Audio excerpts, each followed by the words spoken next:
Hi friend, I am Kamal Nanbarnal and welcome all of you on my YouTube channel My Dear Mentor.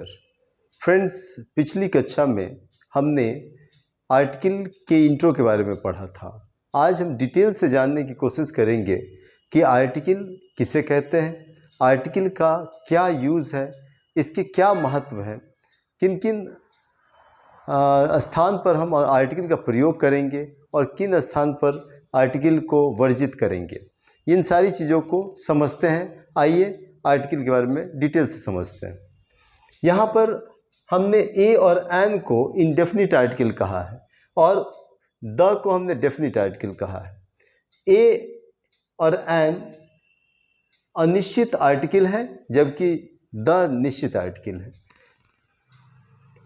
यहाँ पर ए और N का प्रयोग हम किसी सिंगल काउंटेबल नाउन के पहले अवश्य करते हैं। अब हम ये जानने की कोशिश करेंगे कि किन परिस्थितियों में सिंगल काउंटेबल नाउन के पहले हम ए का प्रयोग करेंगे और किन परिस्थितियों में सिंगल काउंटेबल नाउन के पहले एन का प्रयोग करेंगे। ये नियम उतना ही महत्वपूर्ण है जितना मछली के लिए जल का महत्व है। जैसे एक मछली बिना जल के नहीं रह सकती है, ठीक उसी तरह से एक सिंगल काउंटेबल नाउन बिना आर्टिकल के नहीं रह सकता। अब हम देखते हैं सिंगल काउंटेबल नाउन यहाँ पर कुछ एग्जाम्पल्स के माध्यम से। A book, a man, a boy, a dog. यहाँ पर दूसरा देखते हैं examples, an animal, an eye, an apple, an elephant. यहाँ पर हम देख रहे हैं कि हमने कुछ नाउन के पहले ए का प्रयोग किया है और कुछ नाउन के पहले एन का प्रयोग किया है। तो सबसे पहला नियम आर्टिकल का ये है कि एक वचन गण्य काउंटेबल नाउन के पहले, सिंगल काउंटेबल नाउन के पहले हम ए अथवा एन का प्रयोग अवश्य करेंगे। तो यहाँ पर हमने अब सवाल ये है कि हमने यहाँ पर बुक के पहले ए का प्रयोग किया, मैन के पहले ए का प्रयोग किया। क्या हम बुक के पहले एन का प्रयोग नहीं कर सकते या मैन के पहले एन का प्रयोग नहीं कर सकते? यहाँ पर दूसरे एग्जाम्पल में हमने देखा कि एन एनिमल हमने लिखा, क्या हम ए एनिमल नहीं लिख सकते या ए आई नहीं लिख सकते? नहीं, ऐसा हम नहीं कर सकते। इसके भी कुछ नियम है जो हम दूसरे नियम में हम देख रहे हैं कि नाउन का पहला लेटर अगर हमारे नाउन का पहला लेटर कॉन्सोनेंट से शुरू होता है तो हम ए का प्रयोग करेंगे और अगर वॉवेल से शुरू होता है तो हम एन का प्रयोग करेंगे। जैसे अब यहाँ पर देखिए, एनिमल के पहले हमने एन का प्रयोग किया है। यहाँ पर एनिमल का पहला लेटर ए है जो कि एक वॉवेल है और वॉवेल से अगर कोई नाउन शुरू होता हो तो उसके पहले हम एन का प्रयोग करेंगे। और यहाँ पर हम देख रहे हैं कि बुक एक नाउन है जिसका पहला लेटर बी है जो कि एक कॉन्सोनेंट है। तो जब कोई नाउन कॉन्सोनेंट से शुरू होगा तो उसके पहले ए का प्रयोग करेंगे। यहाँ पर मैन का एम भी एक कॉन्सोनेंट है इसलिए ए का प्रयोग, बॉय का बी एक कॉन्सोनेंट है इसलिए ए का प्रयोग, डॉग का डी एक कॉन्सोनेंट से शुरुआत हो रहा है इसलिए ए का प्रयोग कर रहे हैं। तो ये दूसरा जो नियम है कि नाउन का अगर पहला लेटर कॉन्सोनेंट हो तो ए का, और अगर नाउन का पहला लेटर वॉवेल से शुरू हो रहा हो तो हम एन का प्रयोग करते हैं। लेकिन तीसरे एग्जाम्पल में देखिए कि हमने यूरोपियन के पहले ए लगाया है, ये ए यूरोपियन कहा है। दूसरा ए वन आइड मॉन्स्टर राक्षस को बोलते हैं, ए वन आइड मॉन्स्टर लिखा है, ए यूजफुल। ऐसा जभी क्या, तो यहाँ पर क्या नियम चेंज हो गए या ऊपर का नियम बदल गया? बिल्कुल नहीं, नियम यथावत ही है कि अगर कोई नाउन का पहला लेटर कॉन्सोनेंट है तो ए का प्रयोग, और कोई नाउन का पहला लेटर वॉवेल है तो हम एन का प्रयोग करेंगे। लेकिन लेटर के बाद हमको इस बात का भी ध्यान रखना पड़ेगा कि उसका उच्चारण कैसा हो रहा है। अगर उच्चारण वो जब शुरुआत नाउन का शुरुआत भले एक कॉन्सोनेंट से हो रहा हो लेकिन उच्चारण एक वॉवेल की तरह हो रहा हो तो वहाँ पर ए का प्रयोग नहीं करके एन का प्रयोग करेंगे। और अगर कोई नाउन का उच्चारण एक कॉन्सोनेंट की तरह हो रहा हो, भले वो वॉवेल से शुरू हो रहा हो लेकिन एक कॉन्सोनेंट की तरह उसका उच्चारण हो रहा हो, तो हम उसके पहले ए का प्रयोग करेंगे। यहाँ पर यूरोपियन का देखिए, यूरोपियन को की शुरुआत जरूर वॉवेल्स के ई लेटर से हो रहा है लेकिन इसका उच्चारण य हो रहा है, य, जो कि एक व्यंजन है, एक कॉन्सोनेंट है, इसीलिए यहाँ पर हमने ए का प्रयोग किया। उसी तरह से a one eyed monster, one eyed monster, one में ओ का प्रयोग, ओ से शुरुआत हो रही है लेकिन इसका उच्चारण वन, व, जो कि एक कॉन्सोनेंट है, उसके हिसाब से हमने ए का प्रयोग किया है। ठीक उसी तरीके से तीसरा एग्जाम्पल यूजफुल, यूजफुल का पहला लेटर यू है जो कि एक वॉवेल है लेकिन इसका उच्चारण यूजफुल, य, जो कि एक व्यंजन है, उसकी तरह हो रहा है, इसलिए यहाँ पर हमने ए का प्रयोग किया है। अब आगे हम कहने का मतलब ये है कि अगर कोई संज्ञा शरीर से कॉन्सोनेंट लेकिन आत्मा से वॉवेल हो तो हम उसके पहले एन का प्रयोग करेंगे। और अगर कोई संज्ञा या कोई नाउन शरीर से वॉवेल की तरह हो लेकिन आत्मा से कॉन्सोनेंट की तरह हो तो हम उसके पहले ए का प्रयोग करेंगे। अब देखिए यहाँ पर एन एम ए मैंने लिखा है, एन एम ए, एम देखने में तो एक कॉन्सोनेंट की तरह दिखता है लेकिन एम में ए एक वॉवेल है, इसलिए यहाँ पर हमने एन का प्रयोग किया। उसी तरह से एम एल ए को हम कैसे लिखेंगे, एम का पहला अक्षर ए एक वॉवेल है, इसलिए हमने यहाँ पर एन का प्रयोग किया। उसी तरीके से एमपी का पहला अक्षर ए एक वॉवेल है, इसलिए यहाँ पर एन का प्रयोग किया है। तो हमें सिर्फ यही नहीं देखना है कि कोई नाउन का स्टार्टिंग लेटर वॉवेल है या कॉन्सोनेंट है, बल्कि उससे भी ज़्यादा इम्पॉर्टेंट है कि उसका उच्चारण कैसा हो रहा है।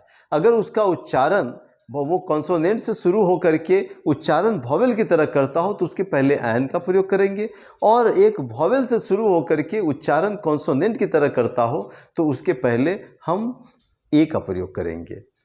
अब आगे हम देखते हैं, अब इसी सीरीज में कई बार ऐसा होता है कि हमारे जो संज्ञा होती है वो, या नाउन जिसको कहते हैं, नाउन का स्टार्टिंग अक्षर कुछ और होता है, कॉन्सोनेंट होता है, लेकिन उच्चारण कुछ और हो जाता है। जैसे ऑनेस्ट में एच साइलेंट है, यहाँ पर ऑनेस्ट, इसीलिए यहाँ पर एच साइलेंट होने के बाद वहाँ पर उसके बाद का लेटर ओ पड़ता है और ओ एक वॉवेल है, इसलिए यहाँ पर हमने एन ऑनेस्ट मैन का प्रयोग किया है। उसी तरह से आवर को हाउ एक्चुअली HOUR हावर लिखा हुआ है लेकिन एच साइलेंट रखते हैं, आवर पढ़ते हैं, और आवर का ओ एक वॉवेल है, इसलिए यहाँ पर हमने एन का प्रयोग किया है।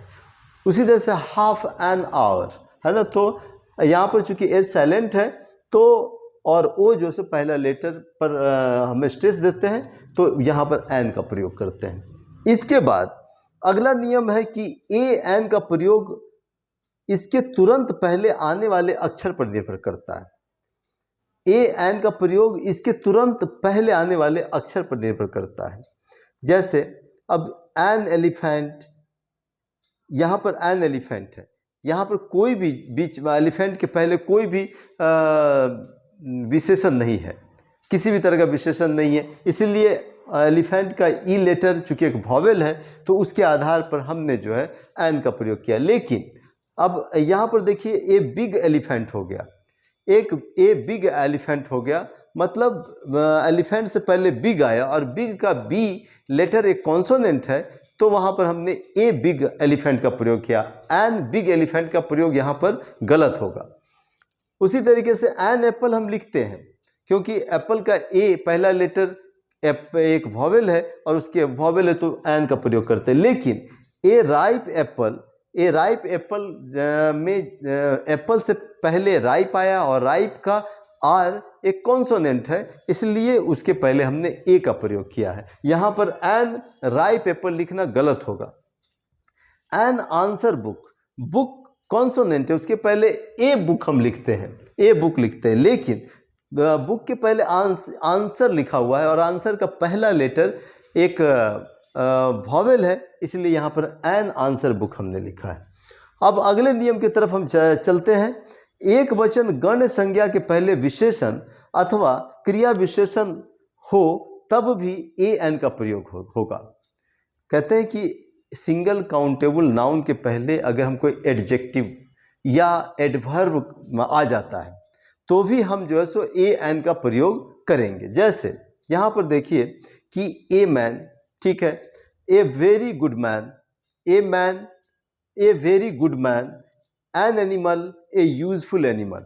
मतलब कि ऐसा नहीं है कि हम अगर ये कहते कि सिंगल काउंटेबल नाउन होगा तो उसके पहले ही ए एन का प्रयोग करेंगे, और अगर सिंगल काउंटेबल नाउन से ठीक पहले कोई एडजेक्टिव या एडवर्ब आ जाता है तो हम ए एन का प्रयोग नहीं करेंगे। नहीं, वो भी जो है जो एडजेक्टिव या एडवर्ब आते हैं वो भी विशेषण की एक, वो भी संज्ञा की, नाउन की एक विशेषता बताने वाले होते हैं और उनके पहले भी इसका प्रयोग किया जाता है। अब देखिए, जाति मात्र का बोध कराने के लिए काउंटेबल नाउन के पहले ए अथवा एन का प्रयोग करते हैं। मतलब हम अगर किसी जाति का बोध कराना हो तो वैसे स्थिति में हम ए अथवा एन का प्रयोग करते हैं। जैसे a tiger is a wild animal, यहाँ देखिए a tiger is a wild animal, a cow is gentle. मतलब बाघ हिंस एक जंगली पशु होते हैं और एक काउ इज जेंटल, गाय सीधी होती है। तो मैं गाय सीधी होती मतलब पूरे गाय की प्रजाति के बारे में कहा जाता है कि वो सीधी होती है। Tiger tiger is a wild animal, यहाँ पर बाघों की प्रजाति के बारे में बताया जाता है कि वो एक वाइल्ड जंगली जानवर होते हैं। तो मतलब तो पूरे बाघों की जाति या समूह का बोध कराया जा रहा है। ऐसी स्थिति में भी हम ए या एन आर्टिकल का जरूरत के हिसाब से प्रयोग करते हैं। अब हम आर्टिकल द के बारे में देखते हैं कि किन परिस्थितियों में आर्टिकल द का प्रयोग होगा। इस आर्टिकल द के प्रयोग को डेफिनेट आर्टिकल, जिसको हम डेफिनेट आर्टिकल कहते हैं, उसके प्रयोग को समझने से पहले हम एक एग्जाम्पल लेते हैं। जैसे एक आदमी हमारे पास आता, हम दुकान से एक पेन लाते हैं खरीद करके, और हमारे फादर घर में आने के बाद पूछते हैं कि अच्छा ये बताओ कि वेयर इज़ द पेन। तो हम उनको रिप्लाई करते हैं कि डैडी या father this here is the pen. तो यहाँ पर हमने पेन के पहले द लगाया क्योंकि हमारे फादर जानते हैं कि ऑलरेडी मतलब हमने सिलेक्शन कर लिया है कलम का, और वो कलम निश्चित है, जिस कलम के बात कर रहे हैं वो कलम बिल्कुल निश्चित है कि कौन सी कलम, उसका रंग कैसा है, वो किस कंपनी, कौन सा ब्रांड है, उसका क्या है, सब कुछ फिक्स है। तो इसलिए वो निश्चित होकर के पूछते वेयर इज़ द पेन, है ना। और हम भी जो है सो उसी पेन के बारे में, उनके कहने का मतलब होता है वो कलम बताओ जो तुमने खरीद के लाई है दुकान से। और हमको भी बताने, हम जब ये कहते हैं कि हियर इज़ द पेन, इसका मतलब होता है कि हम वही कलम को बता रहे हैं जिसको हमने करके दुकान से खरीद के लाया है। तो यहाँ पर जब पेन जो निश्चित हो गया, जिसके बारे में हम दोनों जानते हैं, है ना, तो वहाँ पर हम इसके पहले द आर्टिकल का प्रयोग किए। तो जब हमारी संज्ञा निश्चित होती है तो निश्चितता का बोध कराती है, तो उसके पहले हम ए एन का नहीं बल्कि द आर्टिकल का प्रयोग करते हैं, क्योंकि द डेफिनिट निश्चितता बताने के लिए प्रयोग किया जाता है। अब हम आगे देखते हैं। निश्चित संज्ञा के पहले चाहे वह एक वचन हो या बहुवचन हो, हम द आर्टिकल का प्रयोग करते हैं। The cow, the president, the horse, the prime minister, और यहाँ पर कुछ एग्जाम्पल्स हम देखते हैं कि निश्चित संज्ञा के पहले चाहे वह एक वचन हो या बहुवचन, मतलब कहने का मतलब हमारा नाउन चाहे सिंगुलर हो या प्लूरल हो, अगर वो फिक्स है, निश्चित है एंड डेफिनिट है, तो हम उसके पहले द आर्टिकल का प्रयोग करते हैं। जैसे देयर वाज ए किंग, यहाँ पर एक राजा था, हम नहीं जानते, या यहाँ पर कहने का मतलब है कि देयर वाज ए किंग का मतलब है कि कोई राजा था, ऐसा मतलब आई वॉज नॉट श्योर कि कौन सा राजा था, इसलिए यहाँ पर आर्टिकल ए का प्रयोग हुआ है। लेकिन अगले मोमेंट में अब वो हम जान गए कि वो किस राजा की बात कर रहे हैं, इसलिए द किंग वाज जेनरस, राजा उदार था, है ना। तो यहाँ पर हम मालूम हो गया कि अब दूसरे बार जब वही राजा के बारे बात हुआ तो अब निश्चित हो गया, पहली बार में हम उसके बारे में नहीं जानते थे, देयर वाज ए किंग, लेकिन अब वो राजा चूंकि उसकी चर्चा हो गई तो वो उसके बारे में जानकारी मिल गई, वो निश्चित हो गया, तो अब हम उसके पहले द किंग वाज जेनरस, राजा उदार था। दूसरे एग्जाम्पल में देखें, the horses of Arab were running in the field, कौन से घोड़े, वही घोड़े जो अरब के हैं, है ना, वो क्या है, वे रनिंग इन द फील्ड, वो मैदान में दौड़ रहे हैं। तो अरब के भाई किसी मतलब जब बिल्कुल तय है कि वो घोड़े कहाँ के हैं, अरब के हैं, तो वो फिक्स हो गए, इसलिए उसके पहले हमने the horses of Arab way running in the field, मतलब अरब के घोड़े मैदान में दौड़ रहे हैं। किसी स्थान या समाज से संबद्ध होने पर जातिवाचक बहुवचन संज्ञा के पहले द का प्रयोग होगा, अन्यथा नहीं। कहने का मतलब जातिवाचक का बोध कराने के लिए हम द आर्टिकल का प्रयोग नहीं करते हैं, लेकिन किसी स्थान या समाज से जब वो जाति संबद्ध हो जाता है तो जातिवाचक बहुवचन संज्ञा के पहले भी द का प्रयोग किया जाता है। जैसे the boys of our school are gentle, लड़के हमारे स्कूल के बच्चे सीधे हैं, सरल हैं। तो यहाँ पर क्या मतलब हुआ कि कौन से बच्चे, हमारे स्कूल के बच्चे, मतलब वो क्या हो गए, किसी स्थान से संबद्ध हो गए, इसलिए जो है सो वो अब जो है सो इनके पहले हम द का प्रयोग कर सकते हैं, निश्चित हो गए। The horses of Arab are very strong and active, अब कह रहा है कि कहाँ के घोड़े, है ना, किस स्थान के घोड़े, तो अरब के घोड़े, है ना। तो यहाँ पर ये भी निश्चित है, इसलिए द हॉर्सेज ऑफ अरब, यहाँ पर हमने हॉर्सेज के पहले द का प्रयोग किया। The horses of Arab are very strong and active. इसी तरीके से अब देखिए अगला नियम, क्रम सूचक विशेषण के पहले द का प्रयोग होता है। हम द के प्रयोग सीख रहे हैं, हमने द के बारे में जाना कि द क्या होता है, कि डेफिनिट आर्टिकल है, किन परिस्थितियों में इसका प्रयोग करते हैं, वो बारी बारी से हम एक एक नियम के तहत इसके बारे में सीख रहे हैं। तो अगला नियम है कि क्रम सूचक विशेषण के पहले द का प्रयोग होता है।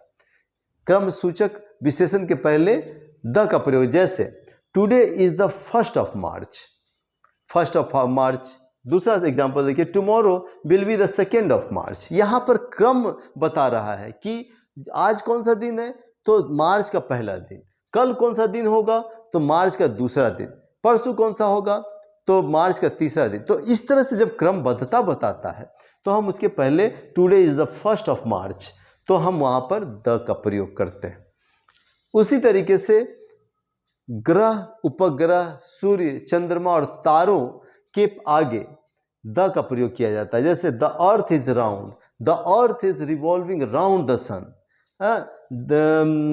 The sun is hot, the moon is bright, the stars shine in the sky, the stars shine in the sky. तो इस तरीके से हम देख रहे हैं कि जितने भी सेलेस्टियल बॉडी हैं, जो सेलेस्टियल बॉडी कहें या हेवनली बॉडी कहें, जैसे सूरज, चंद्रमा, तारे, एस्ट्रॉइड्स जो ऊपर मतलब क्षुद्र ग्रह हैं, कुछ भी उस तरह के जो है आकाशीय पिंड है, उसके पहले हम द का प्रयोग करते हैं।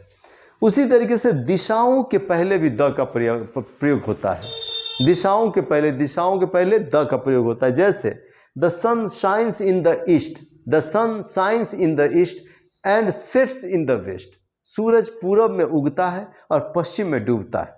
The sun shines in the east and sets in the west, the sun shines in the east, यहाँ पर हमने बताया कि सूरज पूरब दिशा में उगता है, तो यहाँ पर दिशा के पहले जो सो द ईस्ट हमने लिखा। The magnet points to the north, जो चुंबक है वो हमेशा उत्तर की तरफ उत्तर की दिशा में होता है। तो यहाँ पर भी हमने जो है द नॉर्थ, नॉर्थ के पहले नॉर्थ दिशा बताता, उसके पहले द का प्रयोग किया हुआ है। ठीक है, दो संज्ञा ऑफ से जुड़ा हुआ, अगला नियम हम देखते हैं कि दो संज्ञा, दो नाउन, टू नाउन्स ऑफ से जुड़ा हो और आपस में संबंध बताए, तब पहले वाले नाउन के पहले द का प्रयोग होता है। जैसे द गवर्नमेंट ऑफ इंडिया, मतलब दो नाउन है और वो ऑफ से जुड़ा हुआ है, दो नाउन है और वो ऑफ से जुड़ा हुआ है, तो पहले नाउन के पहले हम द का प्रयोग करते हैं। जैसे द गवर्नमेंट ऑफ इंडिया, यहाँ पर इंडिया और गवर्नमेंट दोनों नाउन हैं जो ऑफ से जुड़े हुए हैं इसके पहले, इसीलिए पहले वाले नाउन के पहले द का प्रयोग किए हैं। The head of my family, यहाँ पर फैमिली और हेड ये दोनों के बीच में दोनों ऑफ से जुड़े हुए हैं, इसलिए हमने हेड के पहले द का प्रयोग किया है।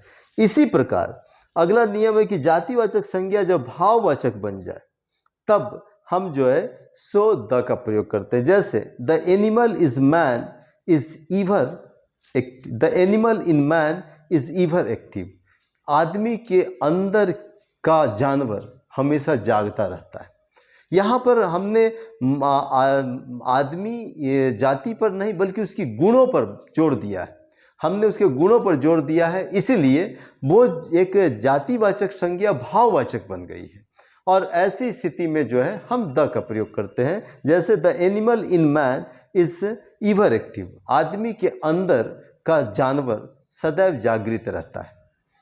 इतना फ्रेंड्स, यहाँ पर दो नाउन अगर ऑफ से जुड़ा हो, दो नाउन अगर ऑफ से जुड़ा हो और वे गुण या मात्रा बताए, तो पहले वाले नाउन के आगे द न लगाकर ए एन, एनी या सम का प्रयोग करते हैं। जैसे a cup of tea, a man of virtue, an idea of peace. क्या कहा? दो नाउन हो और वो ऑफ से जुड़े हुए हों, लेकिन वे दोनों गुण या मात्रा बताते हों, तो वैसी स्थिति में हम द का प्रयोग नहीं करेंगे बल्कि ए एन, एनी, सम इत्यादि का प्रयोग करेंगे। जैसे a cup of tea, a man of virtue, an idea of piece.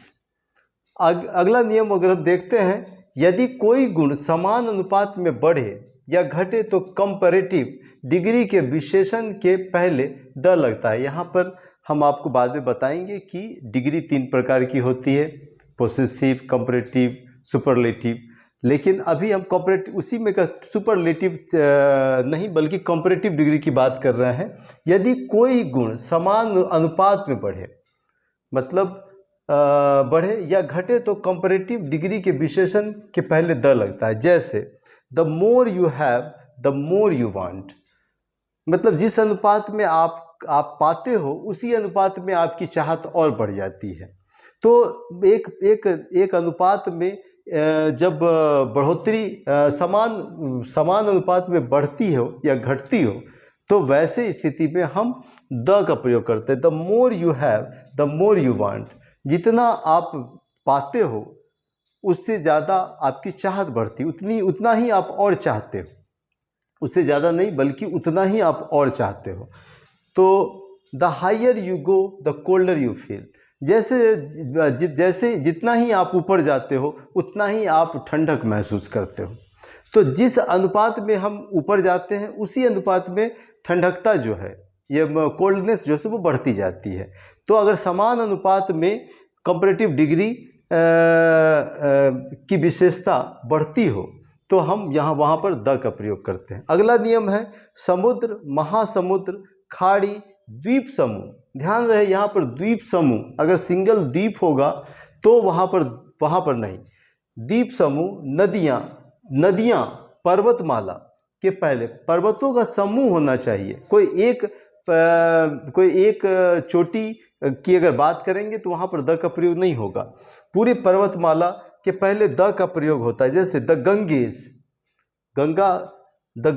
The Yamunas, the Godavari, उसी तरीके से the Himalayas, the Alps, the Nilgiri, इस तरीके से the Arabian sea, the bay of Bengal, ऐसा लिखा जाता है। अगला नियम है, अखबारों और पत्रिकाओं के नाम के पहले हम द का प्रयोग करते हैं। कोई भी समाचार पत्र है, न्यूज़पेपर है, उसके पहले हम द का प्रयोग करते हैं। जैसे the Hindu, the times of India, the Hindustan times, the New York times.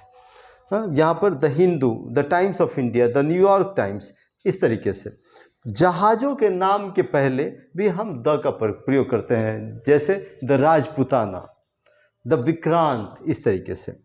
प्रसिद्ध ऐसी ऐतिहासिक घटनाओं के पहले, प्रसिद्ध इतिहास में कुछ घटनाएं जो बहुत प्रसिद्ध हैं, उसके पहले the first battle of Panipat, the second battle of Panipat, the third battle of Panipat, the सिपाही म्यूटिनी ऑफ 1857।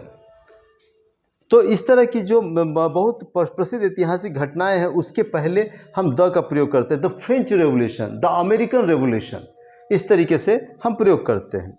कुछ देशों के नाम के पहले, कुछ देश के नाम के पहले, जैसे the United states of America, the United kingdom, the Sudan, इस तरीके से कुछ कंट्रीज हैं जिसके, सब सारे कंट्री नहीं, द इंडिया नहीं बोलेंगे, द जापान, द चाइना, ऐसा नहीं बोलेंगे, लेकिन कुछ कंट्रीज हैं जिनके पहले हम द का प्रयोग करते हैं, जैसे the United state of America, the United kingdom, the Sudan, इस तरीके से।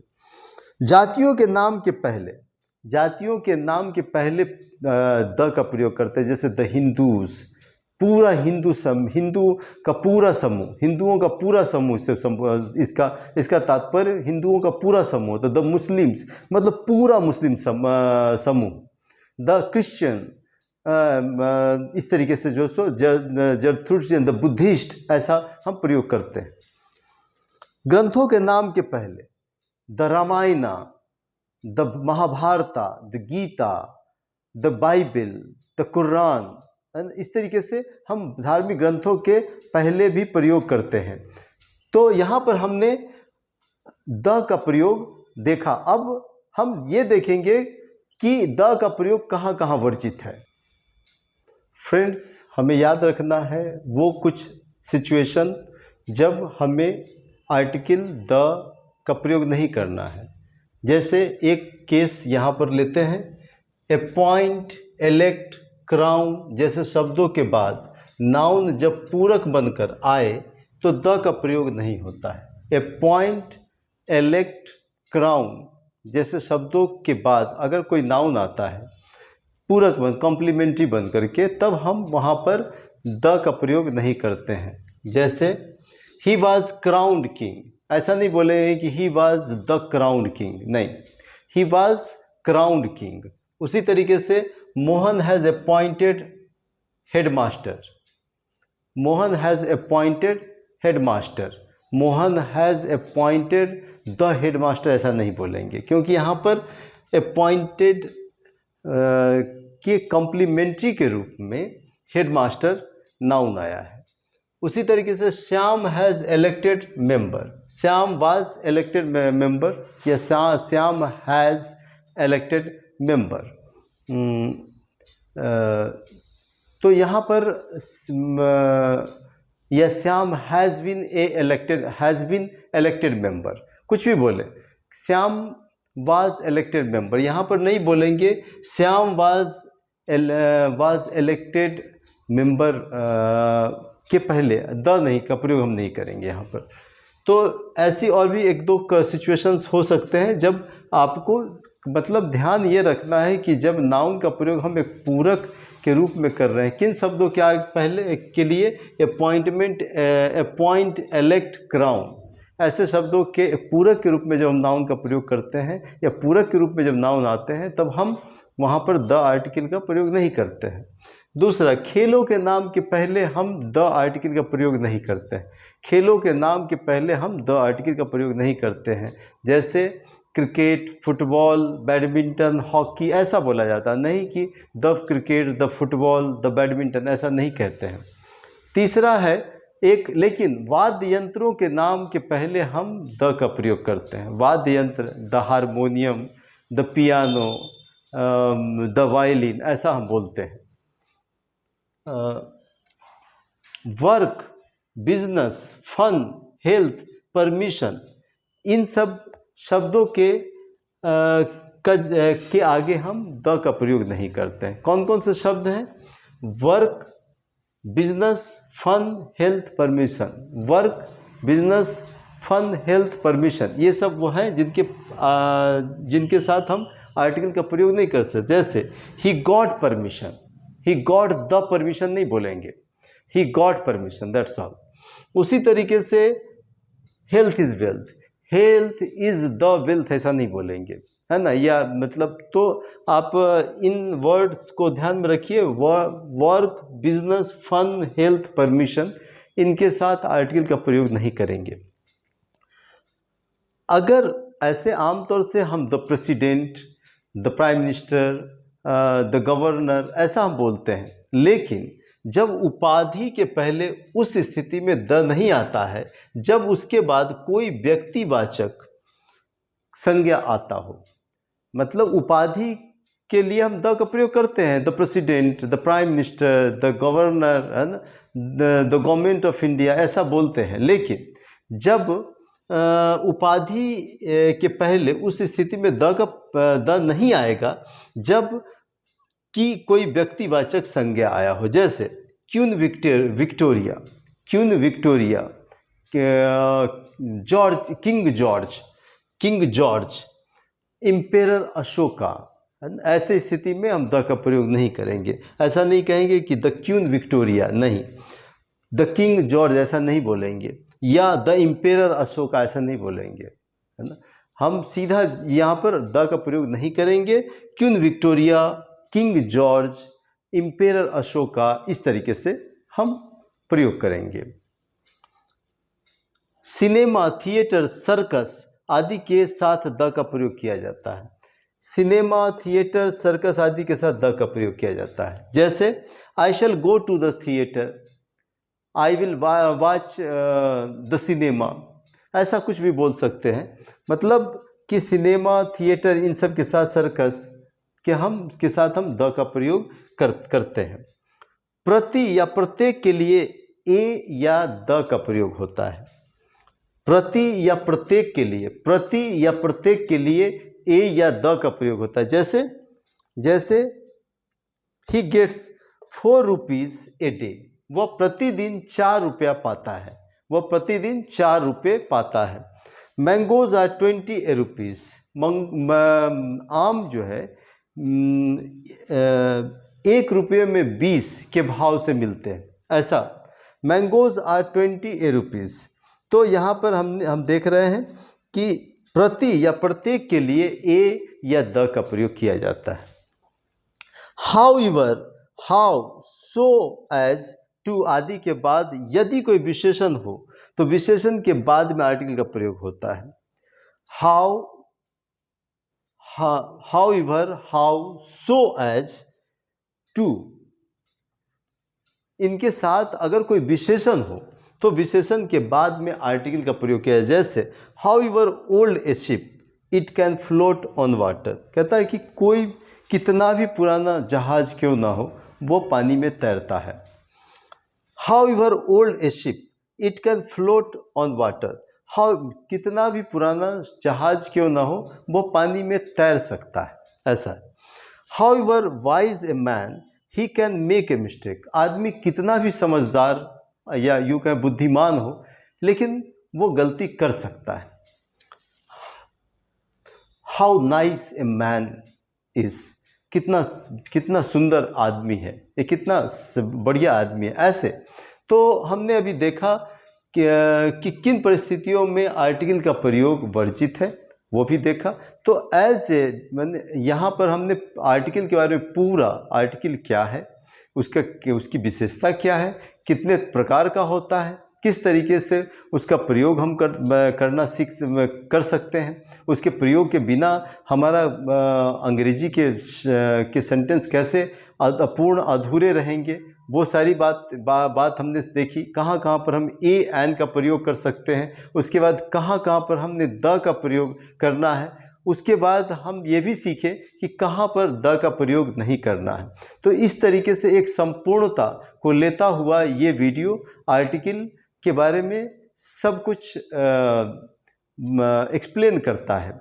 उम्मीद करता हूँ कि आर्टिकल की समस्या इस वीडियो के माध्यम से आपकी पूरी तरह से समस्या का समाधान मिल जाएगा।